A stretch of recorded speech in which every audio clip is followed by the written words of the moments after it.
Rise Career Exploration is financially supported by listeners like you. Every dollar helps towards future podcast episodes. Click on the link in the show notes or visit us at risecareer.org today. Thank you for your support. Enjoy the show. And remember, together we rise.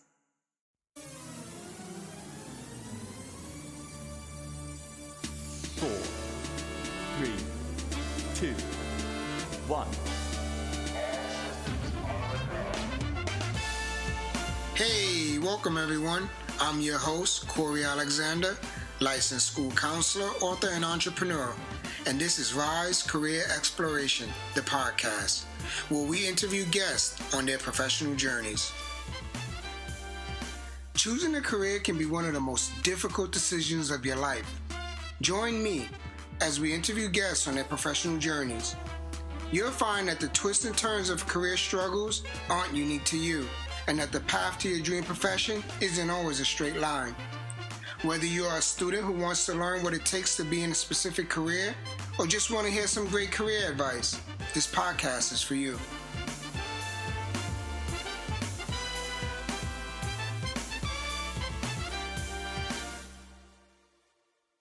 Hey everyone, it's your host, Corey Alexander, and this is Rise Career Exploration, the podcast. Our new guest today is Naseef Primo, Auto Mechanic at BMW. What's super cool is he was my student at Hillside High School. I was his school counselor. So he always had a passion for cars. He went to UTI, took the Auto Mechanic program, graduated at the top of his class, and now he's working at BMW. So he's going to share some insights, pros, cons, things he's learned since being in the industry. And just a heads up, he might not like it. We don't know what he's going to say. The purpose of his podcast is not to promote a profession. It's just to let you know behind the scenes what the profession is like, some things you can expect. So I'm excited to speak to him. I look forward to what he's going to share as a new mechanic. And I can't wait. I'm sure it's going to be a blessing to everyone. Thanks. You get me, Mr. J? Yeah, I'm good. Okay, all right, bet. What's going on? What's good with you? Chilling, just riding around real quick, making sure this car's good. So what you driving right now? Nothing crazy. It's a 2017 X3. Had a check engine light for shutting off, trying to put it into reverse. So that's normal. You just take cars out for a while, get a feel for it, see if you can feel what's going on? Yeah, so you want to see if you can duplicate the customer complaint. So like if they say, it's a howling noise, or like when you hit the brakes, it vibrates at 50 miles an hour. Then you go to 50 miles an hour, hit the brakes, and you see if you can verify it. And if you do, it's like, all right, cool, now you have somewhere to start. And then you like, all right, cool, well, I know we're in a brake system. So then you see if the rotors are warped, and then how the pads look, and you recommend doing front brakes. You start with the fronts, and then you always go to the rears. You never start with the rears. All right, that's what's up. So we're going to start from the top. Welcome, Naseef Primo. Graduated at the top of his class at UTI. He was my student at Hillside High School. Great person, great guy, never got in trouble. I have my opinion on the type of student he was, but I'm going to let him tell his story himself. So in high school, Primo, what type of student were you? Well, I was a go-getter, but I wasn't the best at, grade-wise. You know what I'm saying? I told Mr. Jones I wanted to be a doctor at first, but we both know that was a lie. That was just something to say. But I was always in the car, so... You know what I'm saying? But school wasn't really the best thing for me, I guess you could say. I'm more of a hands-on type of person. So sitting in class all day was kind of boring, and I just didn't really gravitate towards that. But I was always eager, to learn what I wanted. You know what I'm saying? If you want to learn something, then you're eager for that. If this is something like class and all that, I didn't care for that. Yeah. All right, so you know what? That's the story I have for you, bro. Like, super bright. Once he found something he was interested in, he was going to kill it. But I knew academics wasn't necessarily a thing. So once you told me he was into cars, it was like a no-brainer. And so I'm glad you found something that you was interested in and you pursued that. Definitely. Yeah. So can you tell us the moment you decided that this was your career path? What light bulb went off? Did someone tell you something? Like, what happened when you was like, 100% I'm going down this route? Well, basically, I was in high school. So as a kid growing up, I was always a fan of cars. Me and my uncles would work on cars. My pops would work on cars. And it was always, fun and cool. And it's like, all right, well, I have a car. Now, graduating high school, I had a car. So it's like, I need to work on this. I'm not going to pay anyone to work on this. And then it's like, what do I like to do most on, free time? So I'm like, all right, cool. I'm going to go and work on cars. And I was like, all right, cool. What's in the area? I seen Lincoln Tech. They didn't get that many good reviews. Can you still hear me? Yeah, I'm good. Okay, all right. So then Lincoln Tech didn't get that many good reviews. I hear people saying like, it's okay. I'm like, nah, I need the top of the line stuff. You know what I'm saying? So then after that, I decided to go to UTI. Just go to UTI and then get a 4.0 GPA, top of my class. Then I started working at Honda, which was cool, like a beginner tech, like just minor stuff, oil changes and tires, nothing crazy. And then now I got like a, what is it called? Not a scholarship, but like, I guess free tuition, a BMW STEP program, which is like BMW takes you and, lets you learn on their stuff. And then after you do that, you become certified, which I am now. And then I do like bigger jobs, like engines, transmissions, diagnostic, heavy diagnostic, electrical, things like that. Really getting your hands dirty and learning these new systems and things like that. Like, I'm not a master tech, but I run with the big boys. You know what I'm saying? Like, they give me a master tech job because I can handle it. You know what I'm saying? Got you. Yeah, so I just want to congratulate you again. It's a blessing. You found a niche. You are excelling in it, and I'm proud of you. It was such a great joy when I brought another class to UTI, and it was like, yo, Naseef Primo is killing it. You came to speak to our class, and was, gave them some words of wisdom. And it's good for them to see the person, see the person from Hillside High School, someone that looks like them, excelling. So when did you graduate UTI? August 2019. Okay. Yeah. All right. And you've been working full time ever since you graduated? Like they help you find a job, or you find a job on your own?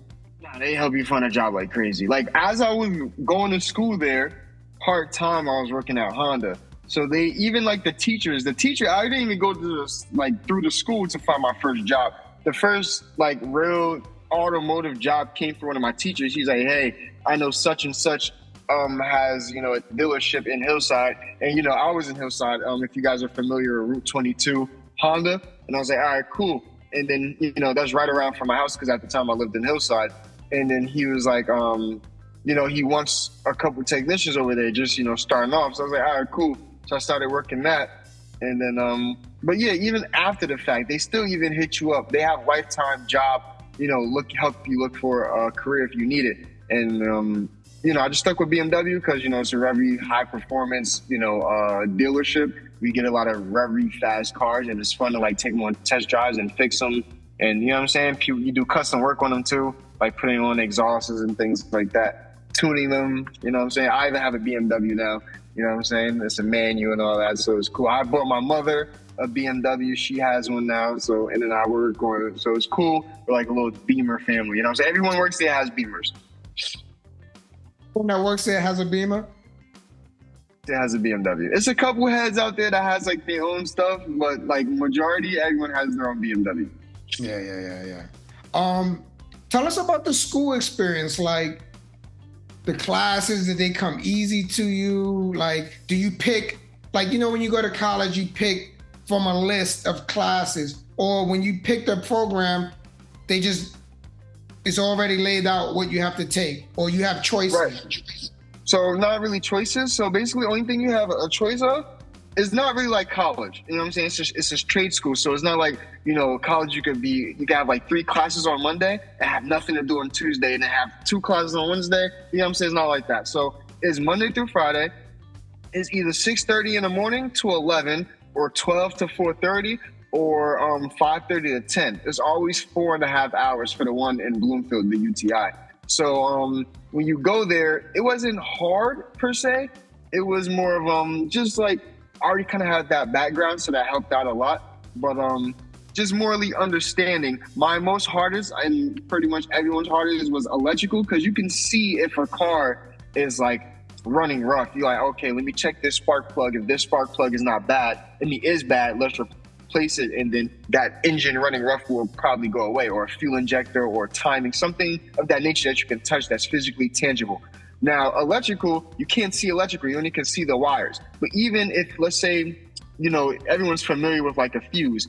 Even though a fuse is there, the physical fuse, that fuse may be broken and is not sending power. So you have to now check fuses to see if it's sending power to that specific module or wire. So then you have to follow a schematic, like it's a paper that tells you like, yo, this fuse is here and it connects to this wire. So then this wire powers this module. So then you may get a break in between the wire and the module, or between the wire and the fuse. So now you're checking power. If you have power at this fuse, but then you don't have power here, then you know it's a break in between that wire and there. So then you check between that wire, go in there, and then, you know, it could be like a rat that chewed through it, or it could be chafing against another wire and come apart and break. You know what I'm saying? So you check those out. But it was harder because it's untangible, because you can't see electricity. You know what I'm saying? You don't even see the wire. So you have to follow it, and then all these wires are all tubed up. So it's not like it just goes straight like the picture. It's all tubed up. So you have to see colors. You have to check the module connectors where it comes from. All right, so can this screen go backwards? Like, can I change the screen around or no? Sure. Whatever works. Like flip it? Yeah. I'm trying to see if you can.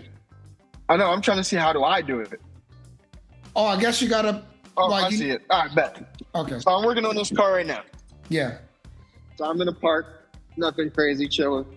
Wait, can other people see us, or is it just you and me, Mr. J? We recording it. It's gonna go on YouTube. All right, bet. Say less. All right, so look. Basically, I'm in the engine right now. So this is the DME. So you get power from here, coming along, all the way up here. So you see coming out is the wires, right?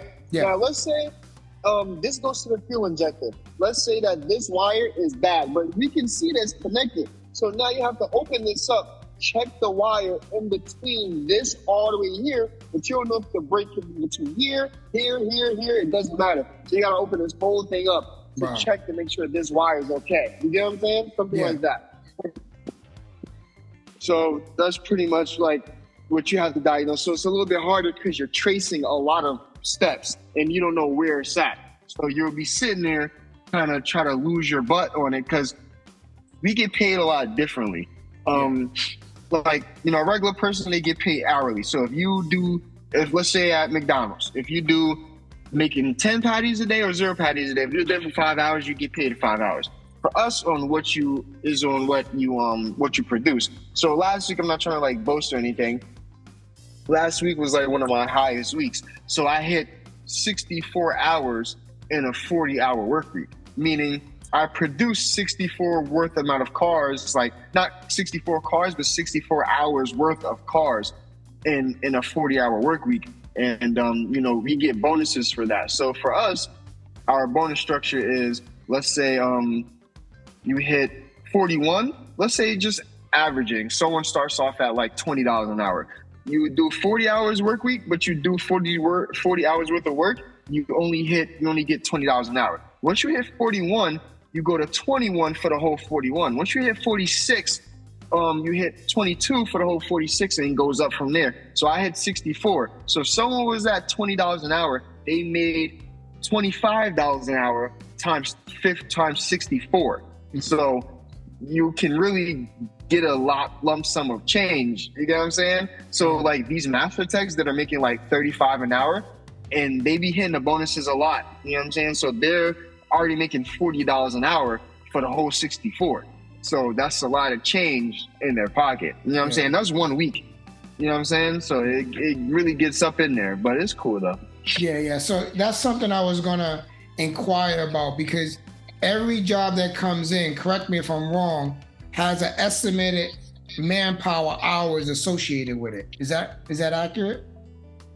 Yes and no. If it's warranty, then we kind of already know what we're getting paid on. So you try your fastest to get it done. But this car that I'm working on, diagnose. So they come in for a check engine light. So we always charge 1 hour to diagnose it.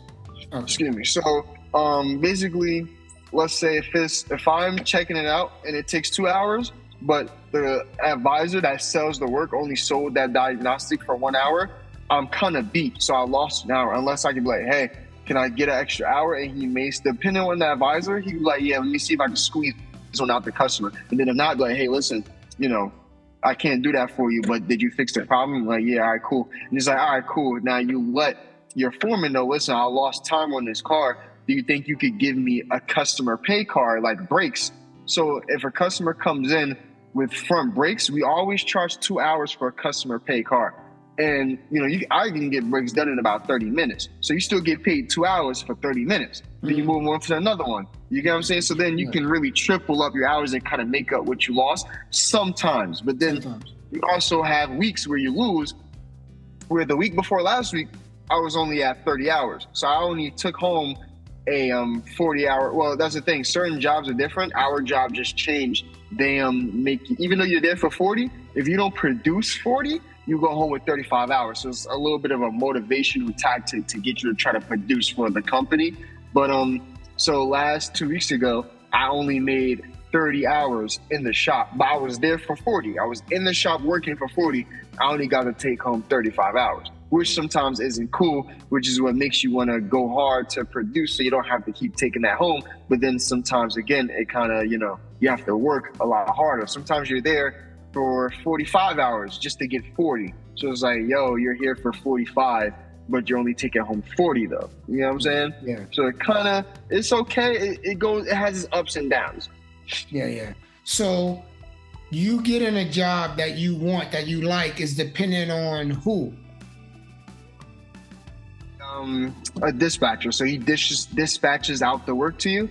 And sometimes you can pick and choose, sometimes you can't. But I've noticed this, the better you are, the more willing they are to trust you with bigger jobs. So me, I'm a big engine guy. I like to do a lot of engine work. It's really fun. You're by yourself, have your music blasting, you're chilling or whatever you want to play, and you're just working on it. It's a good craft. That's what I like about it. The tedious little work that you can't mess up on, that you have to get just right. So stuff like that, I'm a fan of. Then let's say if that's the thing. And also let's say if it's slow. Like before income tax season, it was mad slow. So you only could get what's coming through the shop. So if it's like one key on the board, you're like, hey, listen, I got this complaint for, customer states that the left side of the AC is cold, but the right side isn't cold. So he's like, all right, that's annoying because, you have to diagnose that. And then you have to take apart the whole dash. And that pays like warranty. That probably pays about 7 hours.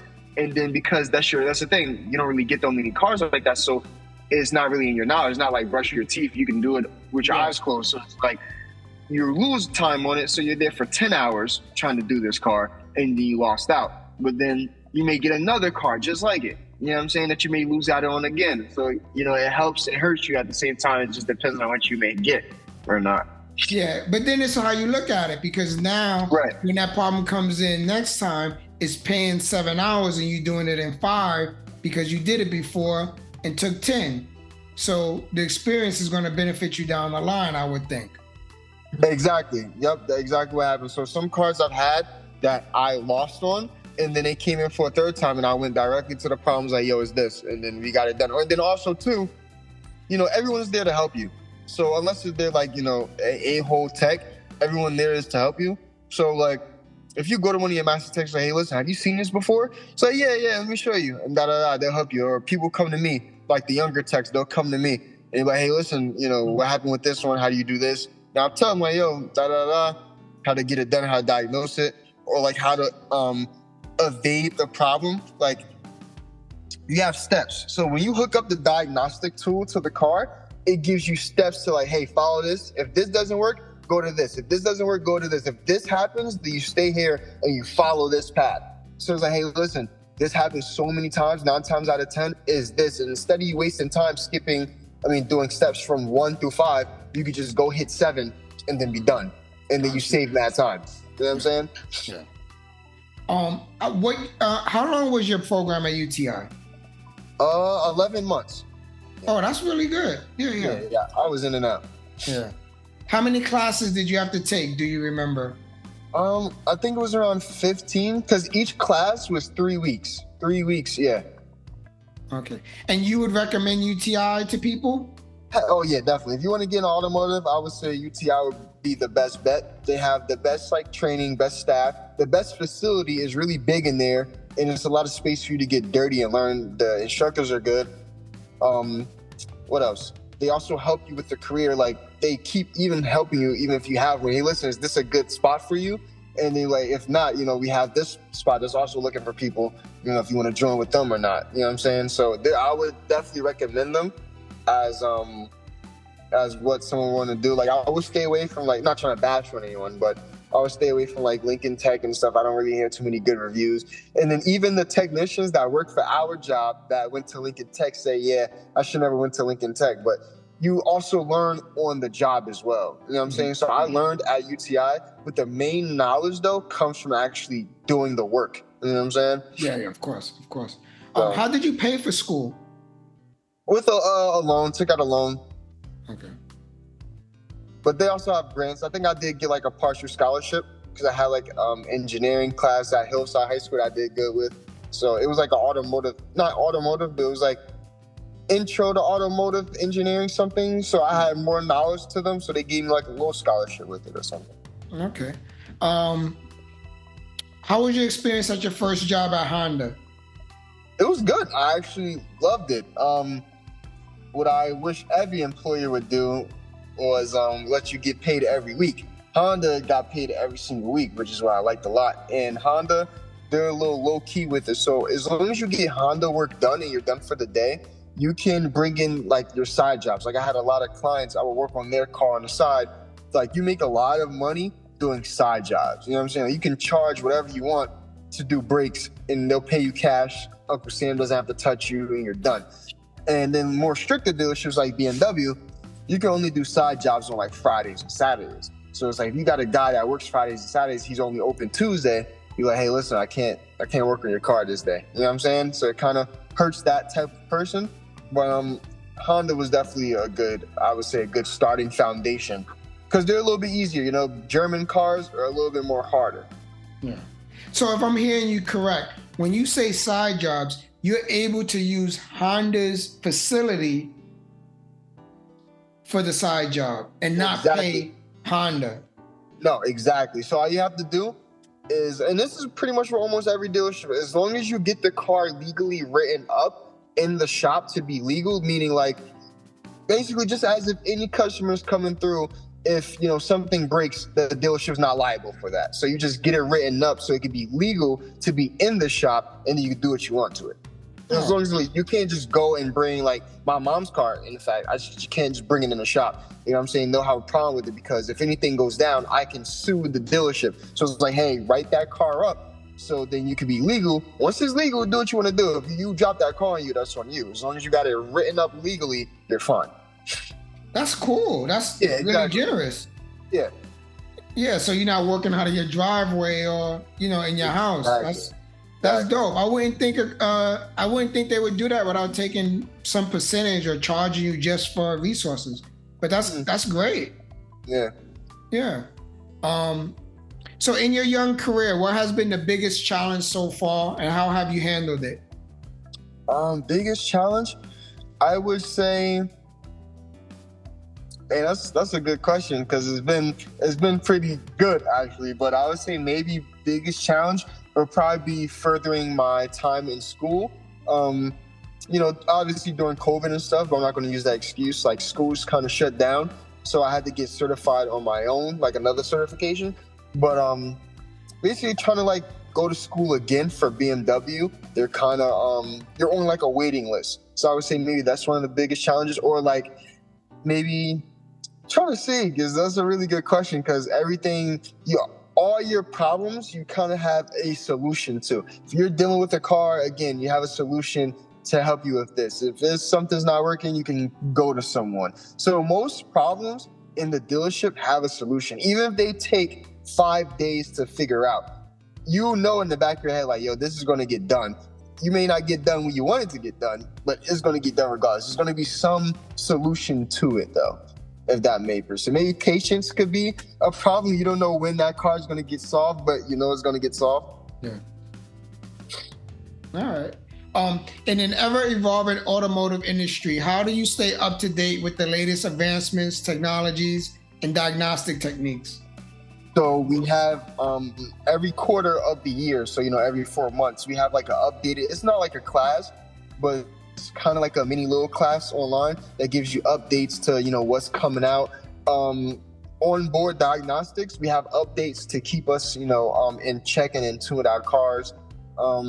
And then like daily diagnostic, like as cars come through the shop, brand new cars. I promise. I've had multiple cars off of the delivery truck come down, about to get sold to a customer, brand new, like 5 miles, check engine light.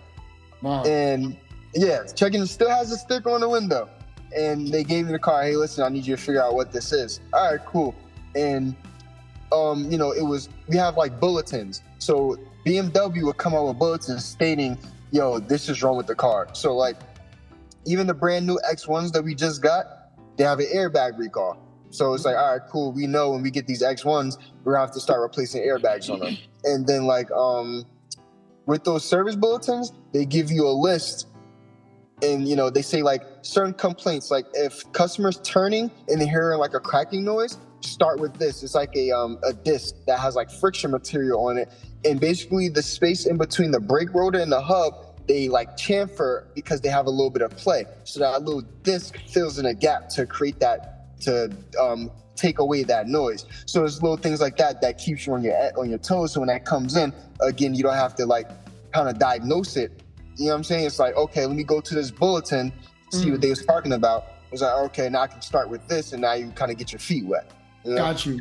So if I'm hearing you right, X1 comes in, you type in X1 or the VIN number or whatever, then the latest and greatest on what you need to know will come up to refresh your memory. Exactly. It'll tell you everything about that car, where it was sold, the amount of horsepower it is, the oil consistency, what type of oil it is, what type of tires are on it, rims supposed to be on it, the latest of the camera, everything you need to know about that car. Once you type with that VIN number, done.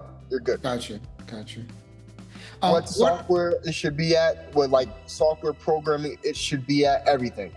Gotcha. What are some of the things you expected that were totally different, good or bad, before you got into the industry? I would say, well, for my age, I can say I make a decent amount of money for my age. But how they were saying it in the school was like, you're going to make all this, you know what I'm saying? And that was also, Mr. Jones knows me as like, I like getting my bread. So like, you know what I'm saying? I was like, that's also another reason to get into the field, but also, for passion as well. But I would say, not saying it was a letdown, but it was a slight letdown. In order to like get money in this dealership, you have to kind of move from dealership to dealership. Like a lot of people from us, they was like, hey, I came from this BMW, this BMW, this BMW, this BMW. Because when you go, let's say, again, someone's making 20 an hour. And they be like, hey, how much you making at this dealership? I'm making 22. You lie a little bit. And then they're like, all right, well, we'll give you 24. So now you just had a $4 raise. And then you stay there for a couple years. You go to this next dealership. You tell me, yeah, I'm making 26. All right, we'll start you off with 27. Now you just made a $3 raise. So then you just keep going. You know what I'm saying? So that was kind of like a big setback. Also, kind of like, I wouldn't say maybe this dealership, or maybe I'm talking about only about my dealership. Honda wasn't like that. But the management, we have a lot of management that talks a lot like they know cars, but they don't. So our last service manager, he used to be a master tech. So when you go to him with a problem, he'll be able to help you with it. Our service manager, he never used to work on cars. So you try to ask him, or he'll be like, yo, what you working on? You try to explain it.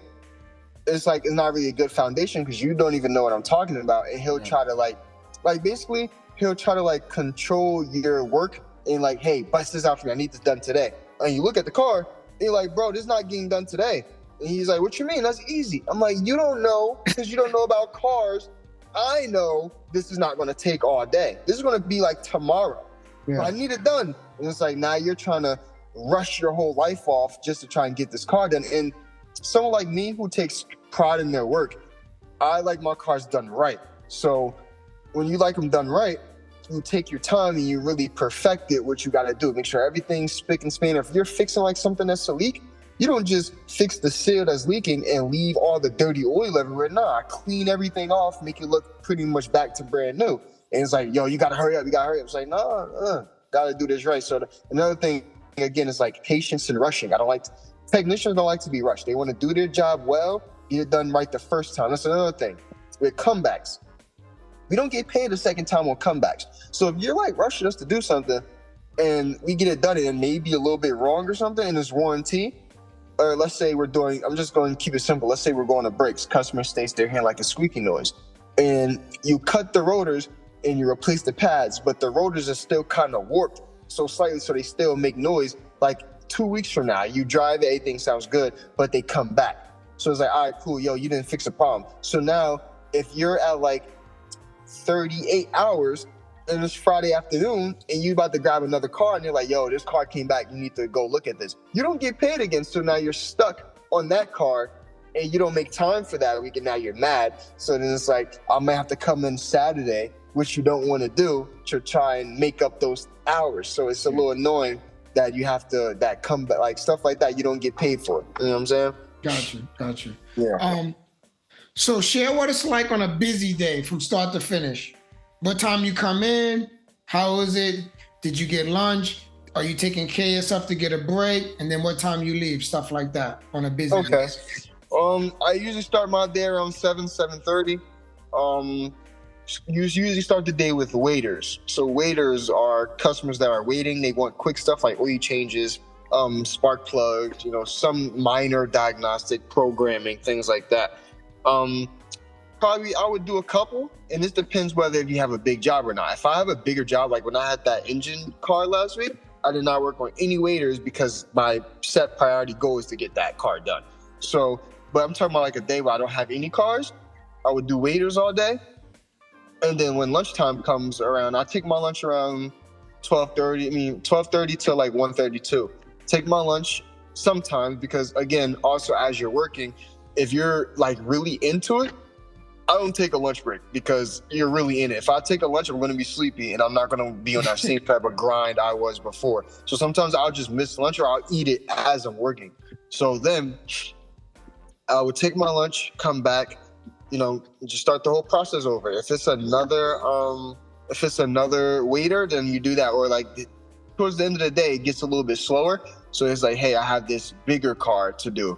And then you start working on that one. And then usually I would start working on that car, see if I could diagnose it. If not, it gets saved for the next day. And then pretty much just repetitive from there. And then you leave around like 4:35, depending on how long your day go. And then sometimes as well, you try to stay a little later because if it helps you make up that time, then you can. You know what I'm saying? So sometimes I've been in that shop closing like 9 o'clock because I'm trying to deal with this car. Or like also too, you have those annoying technicians that ask you for everything because you kind of know some stuff. Yeah. So then you wait till everyone leaves to diagnose your car so you can have peace and quiet. Yeah. But you got to leave when it closes at 9. You can't stay as long as you want. No, not really. Okay. What step are you in getting to a master level? Like what step are you? Like how many, is it classes? Is it years? Like what do you need to get to master technician? It's a lot of classes. So right now I'm at a level 4. So basically once you come into BMW, you're 0. You have like no level. And then after that you take, you build up like, not, I guess, expertise, but you build up like your expertise and you're just like intermediate. And then what I am is certified BMW technician level 4, which you take an ASC test and then you pass it and then you become, I think, green status in BMW and then you become that. So then is level 3, which is member. I'm a associate, I believe. Yeah, associate, then member. And I forgot level 2, and then level 1 is master tech. And then so I'll have to take about, I would say 7 to 10 classes, I believe it is, and multiple tests, a lot of studying you have to do. And then also you have high voltage electricity classes that you have to take. And that's the thing. Dealerships, like me, because they see, I guess you could say, a bright future in me. Like me, no younger tech like that is really doing engine jobs over there but me, because I want to do it. So they'll rather pay someone like me that makes a little lower than a master tech to do those engine jobs versus paying a master tech that money, because the company saves money. So they're like, all right, we can find eager kids to do these jobs that master techs do. We can kind of save a little bit of money, and then we can kind of slow down them going to school. You know what I'm saying? With every dealership, slowing down going to school, and then, still send them to school in the future, and then be able to be like, hey, all right, now you can be a master tech. Because once you hit that next, whatever, if you're a level 4, you hit level 3, yo, give me my money. I'm now this level, you can demand this amount of money. You know what I'm saying? Yeah. But I'm this amount of money, but I'm doing this much work. Yeah. You know what I'm saying? Yeah. That's what kind of gets annoying.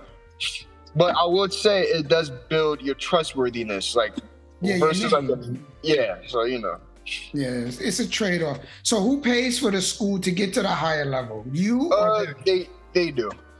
Oh, that's good. Yeah. And is it at night? Is it online? Like, do you miss work? How does that go? You miss work, but they also pay you too. Oh. Yeah. All right, that's tough. And that's with no guarantee you're going to stay. Yeah. Well, yes, exactly that. But if you're just be like the certification I got, if let's say an entry level person, like just straight off somewhere coming out of school, usually they would sign a contract to stay with BMW for 3 years. But I didn't have to do that because I got mine through UTI from my good grades. Got you. So the side work that you do, is it really helpful? Do you do a lot of side work where it affects your personal life? Yeah, I would definitely say so. My boy's car alone, we're just talking about his car. In the matter of maybe like 6 months, I probably made like $3,000 off of him in just side work alone. Just that. Yeah. Like with him needing brakes, suspension work, alignment, programming, you can charge, however much. Because as long as I'm charging under the dealership, he's making I'm doing the good. Because let's say if the dealership charges $600 for brakes and I'm charging him $400, I get $400 that Uncle Sam doesn't have to touch, and he saves money from going to the dealership. Yeah. And he knows he's still getting dealership level quality because I know what I'm doing. You know what I'm saying? You're doing it at the dealership. Exactly. Yeah. And so when he order a part, you pay less for the part because it's a side job? Well, I get my discount because I work there. So if he needs something that's specific to his car, I would go to our parts, give them the VIN number, and say, hey, I need this at my discount, and then he'll just pay me through the discount. So he'll also save money in parts as well. Gotcha. And that's with every dealership as well. Yeah. What are some key trends or changes you've observed in the automotive industry recently? Everything's going electric. Everybody. BMW starting to do it. Like, they're still going to have the gasoline engines, but BMW, Chevy, Ford, everyone wants to be either hybrid with both an engine and electronic motor or fully electronic. So, like, we're starting to learn. So, again, they're starting to send more master techs to school because they need them to learn these new technologies that are about to drop. Because once they start coming in the shop, if no one has the knowledge, they can't be fixed. So that's another thing that, we're observing is, like, and those are like high voltage cars that can like kill you if you don't know what you're doing. Like, you touch one of those ports and they'll zap you with like 400 volts and it's over for you. Yeah. So is that something that interests you? Like, you all for it, learning electric, or it's kind of like you're not excited about it? No, I'm definitely all for it. I definitely want to learn that. That's only difference is it's still a car. It still has its tires and wheels and brakes. It's just no engine, and now that's deferred with the electronic motor. That's it. But it's cool though, and it's a bunch of batteries and like series and stuff. Yeah. Can you specialize? Are there any sections of automotive that you could just specialize in, or you need to know a little of everything? I can say yes and I can say no. This what comes in. This what favoritism comes in. So me, again, I'm an engine guy, so I prioritize in doing engines. Other people, like my boy, he likes windshields. He likes to do glasses. So most jobs, no one else really wants to do it. If it's a glass, they'll give it to him. So I can say you can specialize, but you still need to know how to do your basic stuff. You know what I'm saying? And then sometimes you do get cars out of your comfort zone. Like I had to do a glass once that I didn't know anything. So I was asking him help on how to do it. We got it done, but it wouldn't have been as fast as him. And he's never done an engine as fast as I have. Yeah. So now that if you did the same job of glass, would you still not like it, or it'll be 1, 2, 3 now? It'll probably be 1, 2, 3, but it's not as exciting as what you would specialize in. Okay, got you. Is being a mechanic physically demanding? Yes, absolutely. We have BMWs, we have that big old X7 SUVs with like 22-inch rims that weigh like 70 pounds a piece. So you definitely gotta be, you gotta have some muscle in there. Doing tires that are really thin, like really low profile tires, you have to really know what you're doing, or you can break a tire and those tires be like $400 and they'll try to make you pay for the tires. Also, no gender thing. Everyone who wants to work in the automotive field is fine. But we did have a female once that tried to be a technician. She was working there for some time, and they had me help train her for a little minute. And she was cool. She just, wasn't strong enough to do some of the things, so I had to help her out. So again, definitely need some physical strength to get some of these things done.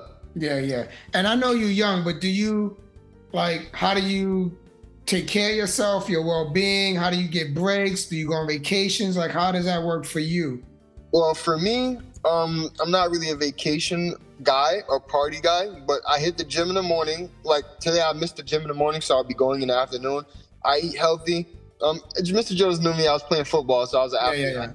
But besides that, again, I play football with the guys, outside of, just on the field.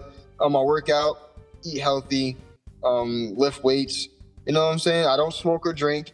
And also, too, in the automotive field, they drug test you, so you got to make sure you're clean. Just keep myself, meditated, take my showers, stuff like that. Make sure you're clean. Because you will smell sometimes like oil at the end of the day. So don't get up in your bed, guy. You got to strip down and hit the showers real quick. Yeah. What advice would you have for someone that wants to be an auto mechanic? Like if you was at Hillside High School and you was talking to the senior class, what's some advice you would give them?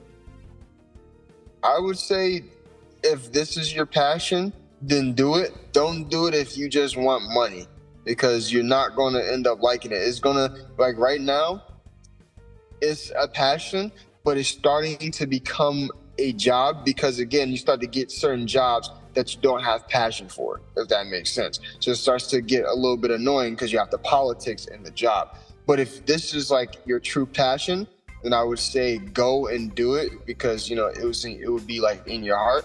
But then I would say find a shop that specializes in what you like. Like, there's tuner shops out there that specializes in actual just engines all day. That's something I would also look into. Or like a wheel and tire repair shop that if you just like doing tires all day, that's for you. If you like doing suspension all day or glasses, they have, that Safe Light Repair glass company that do automotive glass all day. If that's what you want to do, then you can do that all day.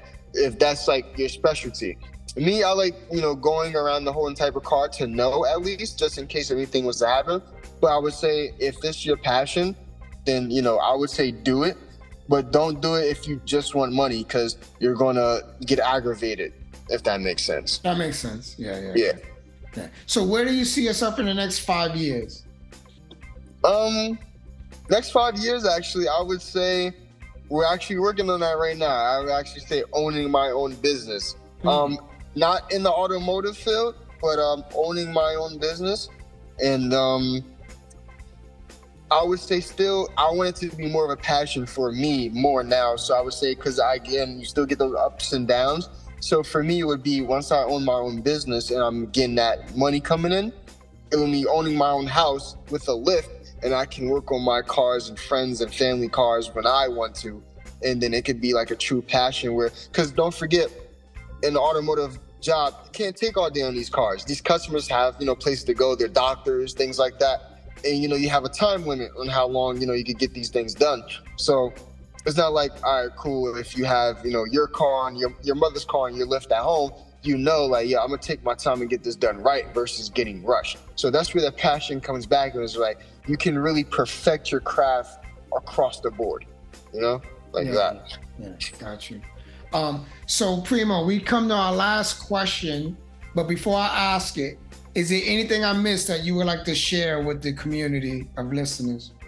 I would say this: the car life is fun, especially like a younger cat like me.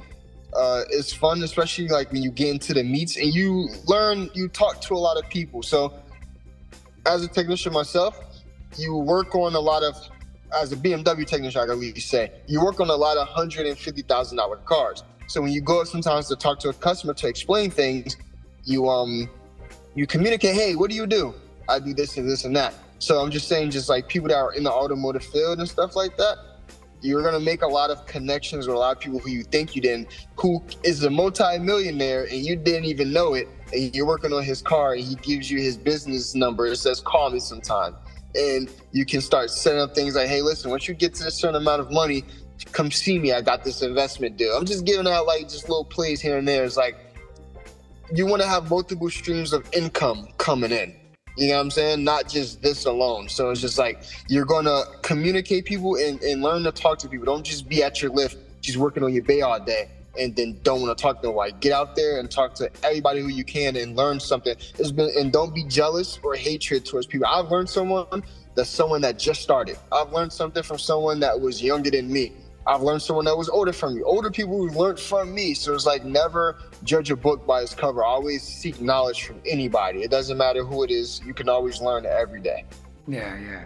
And so I want to second that to the listening community. Primo is extremely outgoing, extremely respectful and polite, great guy. He was a great student, super easy to counsel. He was just like, I got you, Mr. Jones. That was his favorite saying to me. Never had any pushback to my advice to him. And I'm so proud of you and happy of your success. I do have another question before my last question though. What's your favorite car? Like, if money wasn't an object, what BMW would you purchase? All right. Can I give two then? Sure. All right, well, three. All right, so number one is called a F90 M5 competition. It's an M5, 8-speed automatic, V8 twin turbo 4.4, like 650 horses. This thing is beautiful. It's wild. That's one. How much is that? That car is about $120,000. Okay. Then another one we have is a F87 M2 competition. It has about 420 horses, straight line 6 3.0 twin turbo, 6-speed manual, electronic LSD. That car would be like fun time car. You know what I'm saying? Like when you're racing around a track, that one's around between 50 to 80,000, depending on what package you get. And then this car is personal to me. It's a E39 M5 because I have an E39 5 Series. That's a 5-speed manual. This one has a 4.9 V8 naturally aspirated, mixed around 400 horses. But it looks just like my car, but it's really beefed up. So I like the look of it, and it makes a lot of power, and it's fun. And those would be my three cars. That one you can find now would be about 30,000. So nothing crazy. Okay, so you got three cars you were having in your driveway. Absolutely. If money wasn't a thing. Yes, absolutely. Got you. I have another question before the last question. Okay. You suggest certain octane for gas. Is that a myth or is that real? You should really get the octane they suggest. Yes. So, all right, let's go look at this right now then. So we can be 110%. Right. So every car tells you, pretty much every car tells you what type of gas to get. So as you can see here, it says 91 is recommended, but 89 minimum. So you could put 89, which is the mid-grade, not regular, and it will still run, but it's not going to run the best. You won't see the full power potential. So my car, my Beamer, I run the highest one. I run 93 because it could run at its peak potential. And you can tell a difference.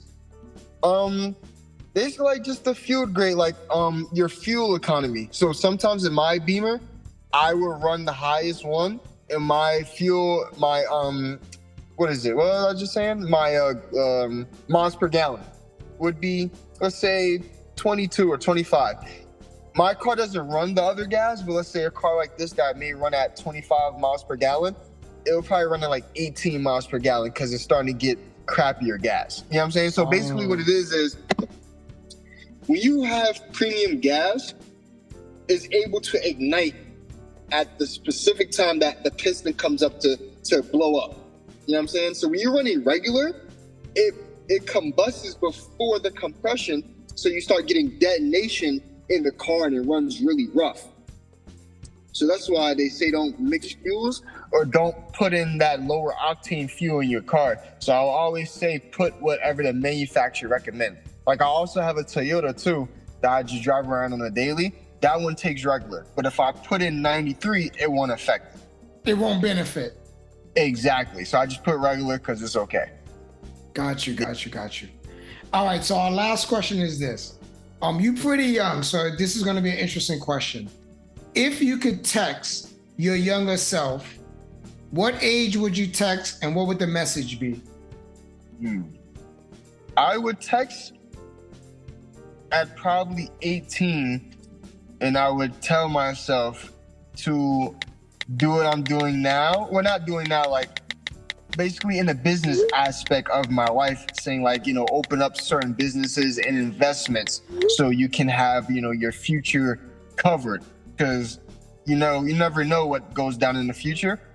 And like me, I'm not saying yet, you know what I'm saying? But, even this age, I would say I guess you can say pretty mature for my age. So like, I want to start like, a family and things like that. And, you know what I'm saying? It's not really a gap on wherever. I want my future wife, I want her to work. You know what I'm saying? That's how I am. So I want to be able to be the breadwinner, but at the same time, I want to be able to show her how to get the money just in case anything happens to me. So I would say businesses and investments are a great thing because you still make money, but Lord forbid, everyone will die. So if anything happens to you, your wife and your kids won't be stranded versus if I just be a technician getting all the money and she's not working, once anything goes down, she can't go be a technician and do what I do. Yeah. You know what I'm saying? So I would say, tell myself, make sure you get investments now and start looking into things like that now so you can cover yourself and, your family and things like that. Got you. So you're looking into investments now, obviously, because you're meeting people, learning more stuff. Oh, yeah. Yeah.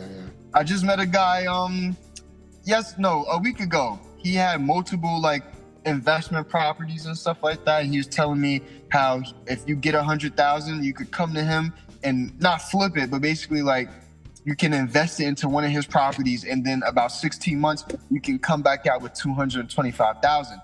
All because, people are still paying that constant rent for that property. And then you also have a, what is that? Basically when your property gets higher in value. Yeah, exactly. So things like that I didn't know that you have to sit down and talk to people that specialize in that. You know what I'm saying? Man. So definitely open up your mouth and talk to people. Got you. Well, this has been a pleasure. I knew it was going to be super informative because you're a great communicator. You know what you're doing. It was always a pleasure speaking to you as a student. And again, for the third time, I'm proud of you. I'm glad you're in the lane that you're enjoying, and I know whatever you decide to do, you're going to be successful. And I appreciate you. I thank you for sharing with our community. And I wish you all the best. I have a BMW, so if I have any questions, I'll give you a call if you don't mind. Got you. No problem. Also, too, when can I come to the school again, Jones? Well, you know what? They moved me to the middle school, so I'm not at the high school. Oh, okay. All right. So if they ship me back, you can come visit me anytime you want, and I'll have, I'll set something up. But if you want to speak to some students, I'll definitely reach out and let Mr. McCoy know, whatever you want to do. I'll make it happen. All right, no problem. Appreciate you. I appreciate you. God bless. Have a great day. You too. All right. All right. Take care. Word up. All right. Thank you for spending time with us. Please share, review, and subscribe now. Follow us on social media where we post new guest alerts and show recaps. All the information will be in the show notes. Thank you and be blessed.